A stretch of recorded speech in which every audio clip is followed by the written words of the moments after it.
Hello guys welcome back to my channel. Last 4-5 డేస్‌లో north Indian social మీడియాలో ఒక పెద్ద విధ్వంసం జరిగింది. ఆ విధ్వంసానికి ఎండ్ కార్డ్ లాగా ఒక పొలిటికల్ పార్టీ స్టార్ట్ చేశారు.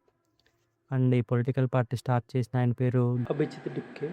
కాక్రోచ్ జనతా పార్టీ అని ఒక కొత్త పొలిటికల్ పార్టీని స్టార్ట్ చేసి ఆయన అన్నారనమాట. ఎంటైర్ అన్‌ఎంప్లాయిడ్ యూత్ ఆఫ్ ఇండియాకి అడ్రెస్ చేస్తూ పార్టీలో జాయిన్ అవ్వండి. మనం క్వెషన్ చేద్దాం గవర్నమెంట్‌ని అన్నట్టు స్టార్ట్ చేశారనమాట. కాంటెక్స్ట్ ఏంటంటే ఒక సీజీఐ ఒక జడ్జ్ ఎవరైతే ఉంటారో ఆయన అన్‌ఎంప్లాయిడ్ యూత్‌ని కాక్రోచెస్‌తో పోలుస్తూ ఒక మాట అన్నారనమాట. అది సీరియస్‌గా తీసుకొని నార్త్ ఇండియన్ సోషల్ మీడియా ఒక ఫన్నీగా స్టార్ట్ చేసిన ఒక క్యాంపెయిన్‌లో ఒక పొలిటికల్ పార్టీ ఎమర్జ్ అయింది.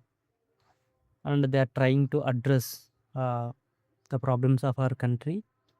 ప్రైమరీ ఫోకస్ భారతీయ జనతా పార్టీకి అగెనిస్ట్‌గా చేస్తున్నారు. నాకు ఫస్ట్ థింగ్ ఫస్ట్ అర్థం కానిది ఏంటంటే, స్వతంత్రం వచ్చి 79 సంవత్సరాలయింది మనకి. ఇంకో 3 నెలలుంటే 80 ఏళ్ళయిద్ది. ఈ 80 ఏళ్లలో జరిగిన చేంజ్ ర్యాండమ్‌గా ఒక సోషల్ మీడియాలో ఫన్నీగా చేసిన ఒక క్యాంపెయిన్ ద్వారా జరుగుతది అన్నట్టు మాట్లాడుతున్నారు సోషల్ మీడియాలో. ఈవెన్ నాకు తెలిసిన వాళ్ళు కూడా 10, 12 మంది ఫాలో అవుతున్నారు. స్టోరీలు పెడుతున్నారు, స్టేటస్‌లు పెడుతున్నారు. సడెన్‌గా ఏదో పెద్ద రెవల్యూషన్ ఏదో జరిగిపోతుంది. ఏదో చేంజ్ వచ్చేసింది. ఇండియన్ కంట్రీ లిటరల్లీ పాలిటిక్స్ ఏదో చేసేస్తున్నాయి అన్నట్టు మాట్లాడుతున్నారు. నాకు అర్థం కాలేదు రెండుసేపు. ఏట్రా ఇంత మూర్ఖులున్నారేట్రా అనిపించింది. క్వెషన్ చేయడానికి ఇండివిడ్యువల్స్ రైజ్ అయితే మంచిదే. ఫర్ ఎగ్జాంపుల్ మన 'నిహారిక చౌదరి' గారు ఉంటారు నార్త్ ఇండియాలో. చాలా బాగా క్వెషన్ చేస్తారు. మన సౌత్ ఇండియాలో ఎస్పెషల్లీ మన తెలుగు స్టేట్స్‌లో కూడా చాలామందున్నారు రైజ్ చేసేవాళ్ళు. ఇండివిడ్యువల్ వాయిస్ రైజ్ చేయడంలో తప్పు లేదు. కానీ ఒక మాబ్‌లో కలిసిపోతున్నారనిపించింది. అండ్ ఒక 2, 3 డేస్‌లో ఆ మనిషి ఎవరో కూడా తెలుసుకోకుండా, ఆ మనిషిని నమ్మేసి, స్టేటస్‌లు పెట్టేసి, ఏదో గొప్పగా చేసేస్తున్నాం అని అనడం కూడా నాకు చాలా మూర్ఖత్వం అనిపించింది first thing first. And second thing ఏంటంటే, ఆ మనిషి ఇండియాలోనే ఉండడు. ఆయన ఒక ఆమ్ ఆద్మీ పార్టీ. తక్కువ ఫీల్ అయిపోతున్నారనిపించింది. చెప్పాలనిపించింది ఎందుకో. అంత ఫీల్ అవ్వద్దండి. 80 ఏళ్లలో కానిది కొత్తగా ఏం కాదు. ఆప్టిమిస్టిక్‌గా ఉండండి. రియలిస్టిక్‌గా కూడా ఉండండి. చేంజెస్ గురించి మాట్లాడడం కానీ, ఓట్లేసి గెలిపించి లీడర్‌లని చేశారు కదా! ఏం చేస్తారు? చెక్కభయం చేస్తారు. వాళ్ళే చేయలేనిది వీళ్ళేం చేయరు. క్వెషన్ చేయండి. ఇండివిడ్యువల్స్ ఉంటే ఎవరన్నా గానీ మీకు ప్రాబ్లమ్ ఉంటే, ప్రాబ్లమ్స్ అనిపిస్తే వాయిస్ రైజ్ చేయండి, క్వెషన్ చేయండి, మాట్లాడండి. కానీ ఇలా మాబ్‌లో కలిసిపోయి కొత్తగా ఏదో జరుగుతుంది. మనం సెన్సేషనలిజం చేద్దాము. ఫన్నీగా పెడుతున్న మీమ్స్‌లా ఉంటది. ఇట్స్ జస్ట్ నథింగ్ బట్ అలానే చేశారు కదా!